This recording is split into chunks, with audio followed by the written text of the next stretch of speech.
What say'st thou, wise one? That all-powerful love can fortune's strong impediments remove?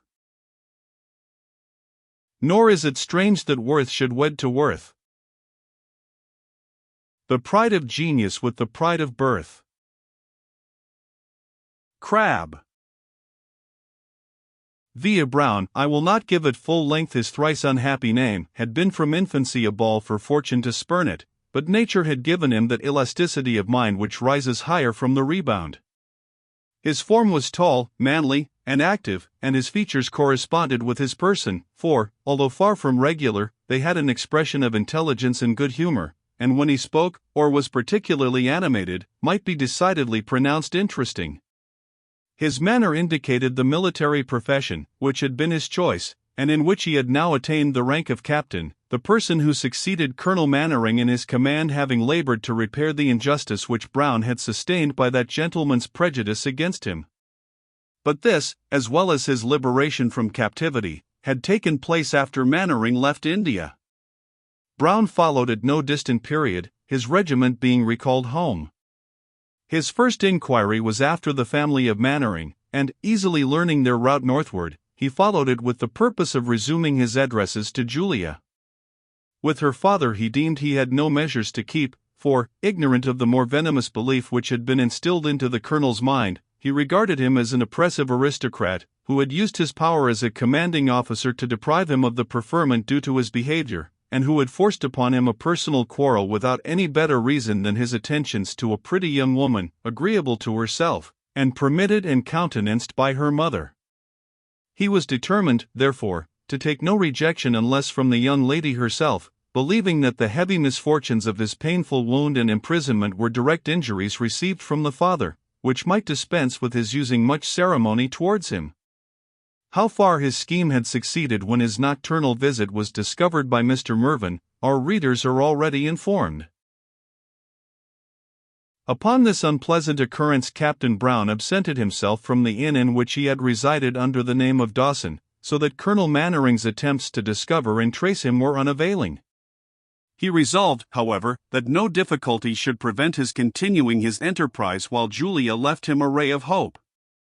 The interest he had secured in her bosom was such as she had been unable to conceal from him, and with all the courage of romantic gallantry he determined upon perseverance.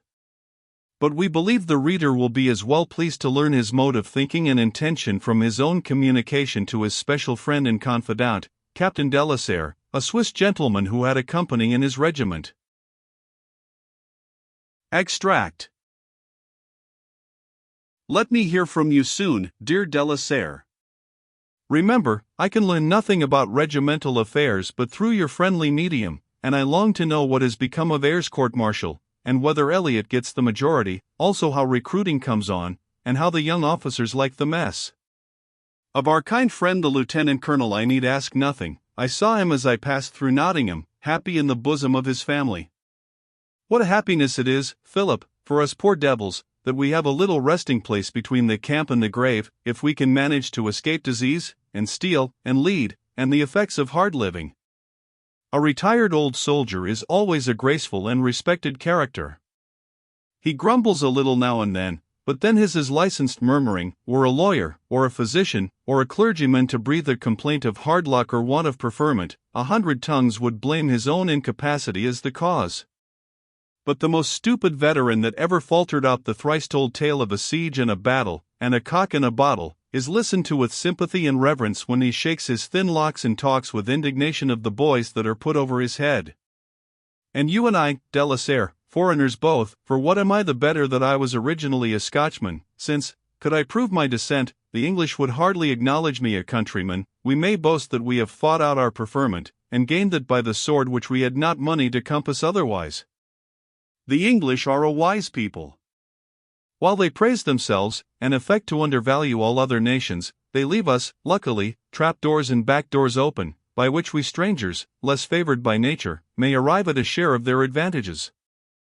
And thus they are in some respects like a boastful landlord, who exalts the value and flavor of his 6-years-old mutton, while he is delighted to dispense a share of it to all the company.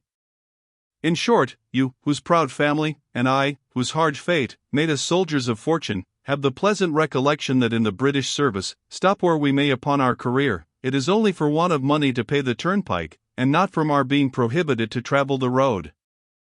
If, therefore, you can persuade little Weichel to come into OURS, for God's sake let him by the ensigncy, live prudently, mind his duty, and trust to the fates for promotion.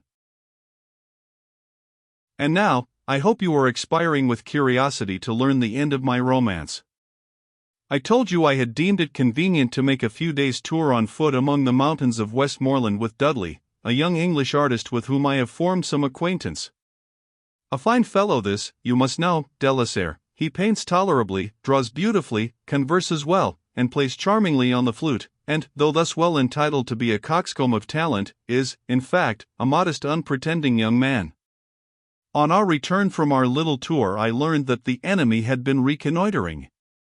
Mr. Mervyn's barge had crossed the lake, I was informed by my landlord, with the squire himself and a visitor. What sort of person, landlord? Why, he was a dark officer-looking mon, at they called colonel. Squire Mervyn questioned me as close as I had been at sizes. I had guess, Mr. Dawson, I told you that was my feigned name, but I toot him not of your vagaries, and going out a-laking in the mirror noits, not I, and I can make no sport, as I spoil none, and Squire Mervyn's as cross as Poycross too, mon, he's I maundering in my guests but land beneath his house, though it be marked for the 4th station in the survey. Noa, Ian let un smell things out o' themselves for Joe Hodges. You will allow there was nothing for it after this but paying honest Joe Hodges's bill and departing, unless I had preferred making him my confidant, for which I felt in no way inclined. Besides, I learned that our ci devant colonel was on full retreat for Scotland, carrying off poor Julia along with him.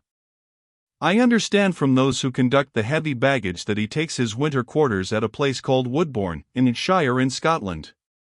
He will be all on the alert just now, so I must let him enter his entrenchments without any new alarm. And then, my good colonel, to whom I owe so many grateful thanks, pray look to your defense. I protest to you, Delasere, I often think there is a little contradiction enters into the ardor of my pursuit. I think I would rather bring this haughty insulting man to the necessity of calling his daughter Mrs. Brown than I would wed her with his full consent, and with the king's permission to change my name for the style and arms of Mannering, though his whole fortune went with them.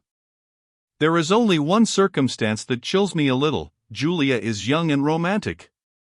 I would not willingly hurry her into a step which her riper years might disapprove, no, nor would I like to have her upbraid me, were it but with a glance of her eye, with having ruined her fortunes, far less give her reason to say, as some have not been slow to tell their lords, that, had I left her time for consideration, she would have been wiser and done better. No, Delasere, this must not be. The picture presses close upon me, because I am aware a girl in Julia's situation has no distinct and precise idea of the value of the sacrifice she makes. She knows difficulties only by name, and, if she thinks of love on a farm, it is a fermournie, such as is only to be found in poetic description or in the park of a gentleman of 12,000 a year. She would be ill prepared for the privations of that real Swiss cottage we have so often talked of, and for the difficulties which must necessarily surround us even before we attain that haven. This must be a point clearly ascertained. Although Julia's beauty and playful tenderness have made an impression on my heart never to be erased, I must be satisfied that she perfectly understands the advantages she forgoes before she sacrifices them for my sake. Am I too proud, Delasere, when I trust that even this trial may terminate favorably to my wishes? Am I too vain when I suppose that the few personal qualities which I possess, with means of competence, however moderate, and the determination of consecrating my life to her happiness, may make amends for all I must call upon her to forego? Or will a difference of dress, of attendance, of style, as it is called, of the power of shifting at pleasure the scenes in which she seeks amusement, will these outweigh in her estimation the prospect of domestic happiness and the interchange of unabating affection? I say nothing of her father. His good and evil qualities are so strangely mingled that the former are neutralized by the latter, and that which she must regret as a daughter is so much blended with what she would gladly escape from, that I place the separation of the father and child as a circumstance which weighs little in her remarkable case. Meantime I keep up my spirits as I may. I have incurred too many hardships and difficulties to be presumptuous or confident in success, and I have been too often and too wonderfully extricated from them to be despondent. I wish you saw this country. I think the scenery would delight you. At least it often brings to my recollection your glowing descriptions of your native country. To me it has in a great measure the charm of novelty. Of the Scottish hills, though born among them, as I have always been assured, I have but an indistinct recollection. Indeed, my memory rather dwells upon the blank which my youthful mind experienced in gazing on the levels of the Isle of Zealand, than on anything which preceded that feeling, but I am confident, from that sensation as well as from the recollections which preceded it, that hills and rocks have been familiar to me at an early period, and that, though now only remembered by contrast, and by the blank which I felt while gazing around for them in vain, they must have made an indelible impression on my infant imagination. I remember, when we first mounted that celebrated pass in the Mysore country, while most of the others felt only awe and astonishment at the height and grandeur of the scenery, I rather shared your feelings and those of Cameron, whose admiration of such wild rocks was blended with familiar love, derived from early association. Despite my Dutch education, a blue hill to me is as a friend, and a roaring torrent like the sound of a domestic song that hath soothed my infancy. I never felt the impulse so strongly as in this land of lakes and mountains, and nothing grieves me so much as that duty prevents your being with me in my numerous excursions among recesses. Some drawings I have attempted, but I succeed vilely. Dudley, on the contrary, draws delightfully, with that rapid touch which seems like magic, while I labor and botch, and make this too heavy and that too light, and produce at last a base caricature. I must stick to the flageolet, for music is the only one of the fine arts which deigns to acknowledge me. Did you know that Colonel Mannering was a draftsman?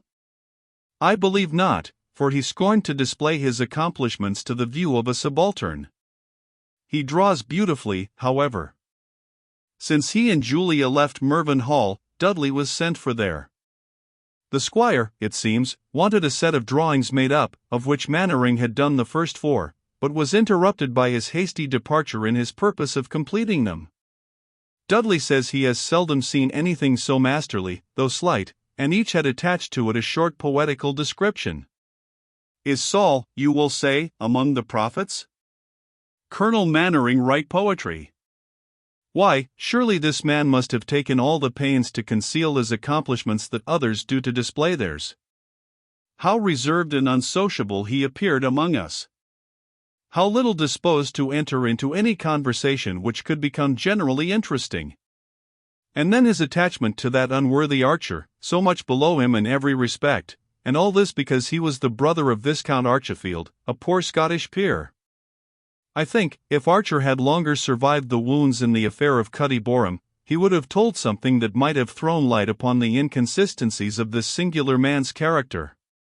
He repeated to me more than once, I have that to say which will alter your hard opinion of our late colonel. But death pressed him too hard, and if he owed me any atonement, which some of his expressions seemed to imply, he died before it could be made. I propose to make a further excursion through this country while this fine frosty weather serves, and Dudley, almost as good a walker as myself, goes with me for some part of the way. We part on the borders of Cumberland, when he must return to his lodgings in Marybone, up 3 pair of stairs, and labor at what he calls the commercial part of his profession. There cannot, he says, be such a difference betwixt any 2 portions of existence as between that in which the artist, if an enthusiast, collects the subjects of his drawings and that which must necessarily be dedicated to turning over his portfolio and exhibiting them to the provoking indifference, or more provoking criticism, of fashionable amateurs.